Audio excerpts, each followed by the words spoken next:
So what I'm going to do right now is I'm going to crunch 1,400 years of Islamic history in 5 minutes and make it as exciting as I can possibly make it.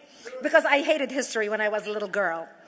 At this age, I appreciate history. And now I understand why they say those who don't learn from history are doomed to repeat it.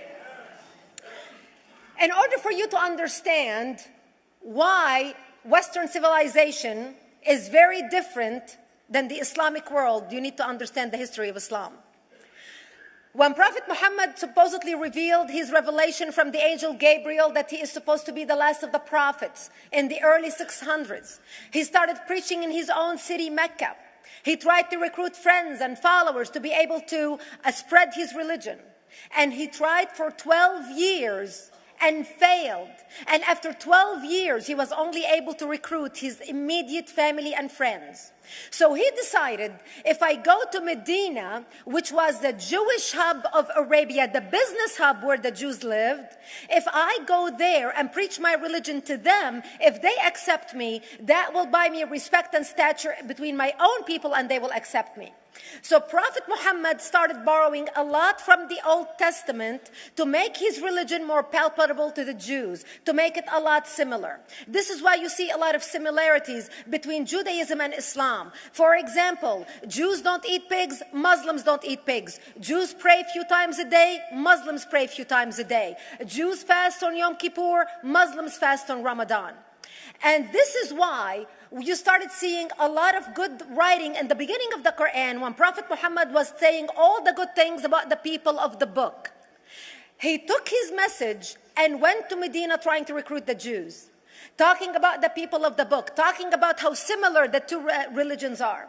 When they refused to accept him and follow him as the last of the prophet, that's when he turned against them and started killing them and started expelling them. That's when Islam went from a spiritual movement for the first 12 years of Islam into a political movement cloaked in religion after the year of the Hijrah, after Muhammad went to Medina and the Jews did not accept him. He became a military warrior and declared war on them and started expelling them. Jews and Christians became dhimmi, or second-class citizens. They were only allowed to stay alive and not be killed only by paying the jizya, or the protection tax. So they had a choice: convert to Islam, or if you want to stay alive, you have to pay the jizya or protection tax, living as dhimmi in the Islamic nation. Christians and Jews could not ring church bells. Jews could not blow the shofar. Christians could not ring church bells. They could not pray publicly. Christians and Jews could not gather together and build new churches or new temples. And the way they paid the jizya, or the protection tax, was in a monthly ceremony where they would get together downtown and the Jew would kneel on his knee and hand his goods to the mullah, who would take the goods as the price for buying the protection. And in many areas, Jews and Christians were given necklaces to wear as a receipt that they paid their jizya, or their protection tax. Jews considered najis under Islam. Najis is bodily fluid. Najis is garbage. Najis is dogs. Najis is dirty. So Christians and Jews were treated as second-class citizens. Islam continued to grow. As Islam grew, more people became dhimmi, or second-class citizens. Jews and Christians were given identifiable clothing. The yellow star, which was given to the Jews, that most people think is a German invention. It was actually an Islamic invention in the 9th century in Iraq by the second Khalif al-Mutawakkil of Iraq, who invented the yellow star for the Jews to be identified as they walked down the street. Because Jews were considered najis, if a Muslim man or a Jew walked on the same side of the street, the Jew had to cross the other side so the Muslim man can walk, so he's not dirtied by the filth of the Jew. Christians were given the zunnar, the belt, which most of you men are wearing right now. That was an Islamic invention for the Christians. Islam continued to grow. They went all the way to Jerusalem. They conquered Jerusalem. Christians couldn't ring their church bells in Jerusalem. The Pope in Rome in 1090 told the Christians, how could you sit idly by and allow your brethren to suffer like this in the Holy Land? You need to go liberate the Christians. You need to go help the Christians. That's why the Crusaders were launched. The Crusaders were not launched because they just felt like waking up in the morning and going and converting a bunch of Muslims or beheading them. The Crusaders were launched to liberate Jerusalem. And they were able to liberate Jerusalem for less than 100 years before Salah ad-Din al-Ayyubi, Saladin, took it back, and Jerusalem remained under Islamic control until 1967, when the State of Israel liberated Jerusalem, where Christians, Jews, and Muslims could pray under the same sky.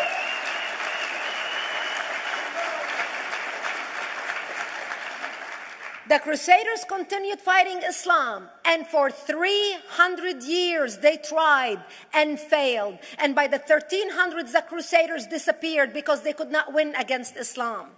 Islam continued to expand. They went all the way to Central Europe. They went all the way to China. They went to India. They conquered Spain. They changed the name of Spain from Spain to Andalusia. And they started, as they advanced, as they conquered more nations, more people paid the jizya, or the protection tax. And this is how the Islamic Empire grew. It went all the way until they was stopped at the gates of Vienna on 9/11. 9/11 is not a date that Osama bin Laden just picked out of a hat. 9/11 is a symbolic date in the Islamic calendar. By the 1600s, Islam had covered more of the earth's surface than the Roman Empire did at its peak.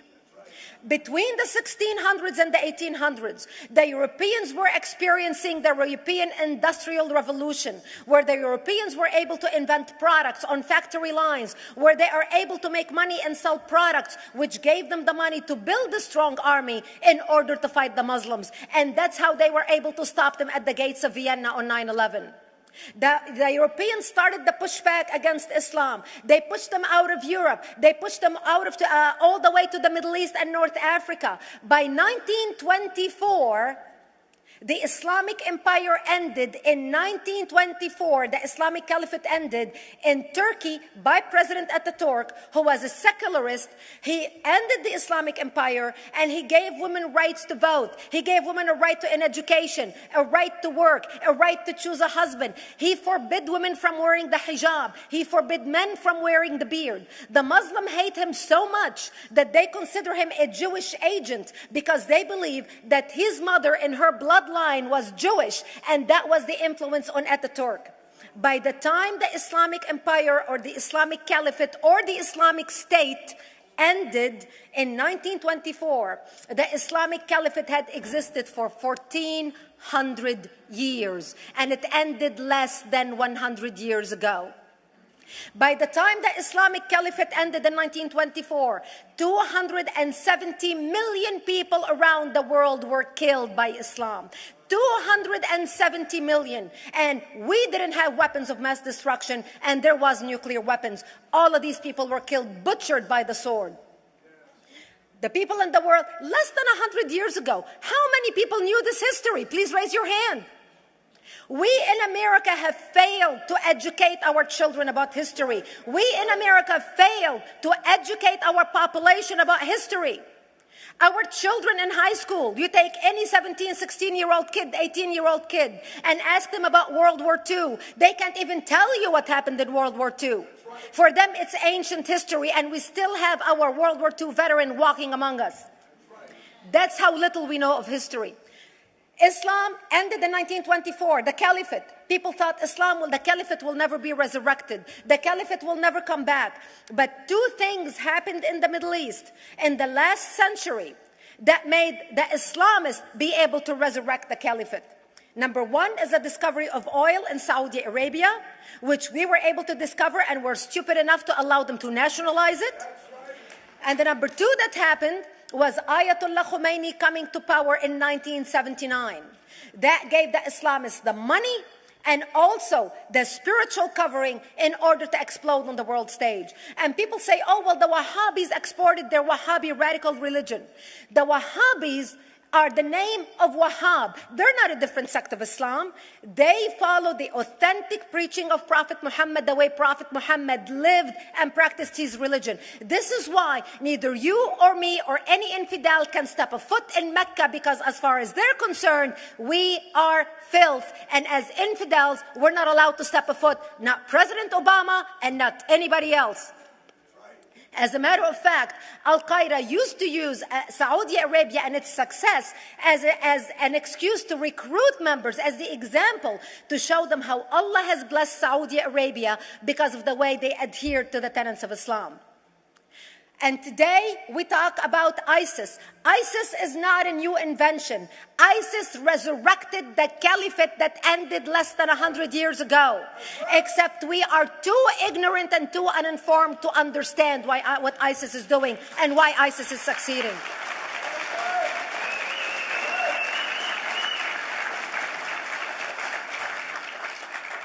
Two things you need to understand about Islam and the principles of war in Islam. One is the law of taqiyya, which means lying and deception. It means that a Muslim man can lay his hand on the Quran and swear that he is telling the truth, knowing that he is lying, but also knowing that the Quran will forgive him because he is advancing the cause of Islam.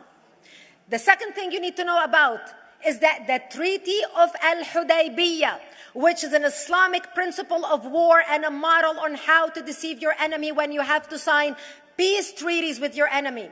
And it is based on an example by Prophet Muhammad. Prophet Muhammad was attacking the Meccans and their caravans when he was living in Medina. One day he attacked them because this is how he got the goodies. He would attack them, rob them, and spread the goodies among his men. And this is how he was able to recruit, because this is how people made money without working. And so he attacked the Meccan caravans. When he realized he's not able to defeat the Meccans in that city of Al-Hudaybiyah, in that place, he signed a 10-year treaty with them. Does that sound familiar? A 10-year treaty with them that says he will not attack them, he will have peace with them, he will not declare war on them. Muhammad used the treaty for 2 years to build his military, strengthen his army, and when he realized he was strong enough to attack his enemies when they least expected it, because they thought they had a peace treaty with Muhammad, he broke the treaty, attacked them 2 years later, and Mecca fell within 24 hours because they were not expecting the attack. And that became a principle of war in Islam. And to give you an example of how that is practiced, this is why anything signed with Iran means nothing to them. And to give you an example of how this law has been put to use in recent history, Yasser Arafat, who's not an Islamist, but he is a Muslim, met with the Israelis and signed the Oslo Accord in 1993. Remember all the handshaking at the lawn of the White House? The Oslo Accord, Yasser Arafat used the peace treaty, the Oslo Accord with Israel, to get Israel to bring him back and give him his territory, finance his military, train his police, and give his police the weapons. Yasser Arafat broke the Oslo Accord 8 years later, didn't even wait 10 years, and declared the second intifada in 2000, and all hell broke loose. He used the same treaty to win and deceive against his enemies and deceive his enemies. When Jordanian press, after Yasser Arafat signed the Oslo Accord with Israel, and Egyptian press would interview Yasser Arafat, and they would say, how could you sign a peace treaty with the devil? How could you sign a peace treaty with the Jews? Yasser Arafat will tell them, remember Hudaybiyah. That's all he would have to say. The whole Muslim world knew exactly what Yasser Arafat was talking about. We in the West and the Jews in Israel, it was over their heads. Nobody understood what Hudaybiyah was referring to. And this is the type of deception that we are dealing with. So when Iran signs a peace treaty with the United States for 10 years, they are using us as useful idiots, as gullible, ignorant people who are signing a peace treaty with the devil in order for Iran to continue her thing. In this deadly game of thrones, there's no place for America or for Israel. We don't have to gamble with our future and with our children's future. Elie Wiesel. And I wish I could promise you, Elie, that the lessons of history have been learned. That is why it is so important to be wise about who we're going to put in the White House next year.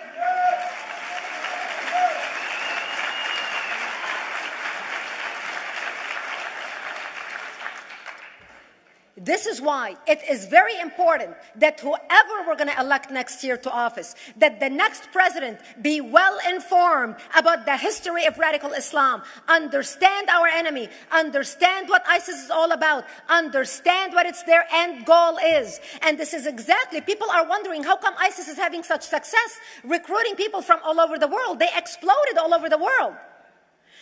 The Pew Research did a poll. And of course, the Pew Research is not Brigitte Gabriel, is not Fox News, is not Tony Perkins.